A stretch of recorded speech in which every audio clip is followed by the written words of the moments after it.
వైఎస్ఆర్సీపీ నేత సుబ్బారాయుడు హత్య కేసులో మరో 5గురిని అరెస్టు చేశారు నంద్యాల జిల్లా పోలీసులు.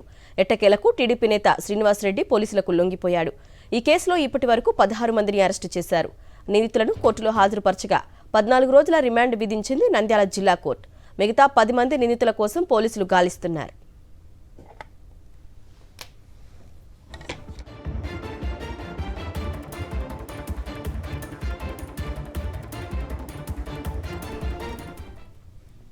వైఎస్ఆర్సీపీ నేత సుబ్బారాయుడు హత్య కేసులో మరో 5గురిని అరెస్టు చేశారు నంద్యాల జిల్లా పోలీసులు. ఎట్టకేలకు టీడీపీ నేత శ్రీనివాసరెడ్డి పోలీసులకు లొంగిపోయాడు. ఈ కేసులో ఇప్పటివరకు 16 మందిని అరెస్టు చేశారు. నిందితులను కోర్టులో హాజరుపరచగా 14 రోజుల రిమాండ్ విధించింది నంద్యాల జిల్లా కోర్టు. మిగతా 10 మంది నిందితుల కోసం పోలీసులు గాలిస్తున్నారు.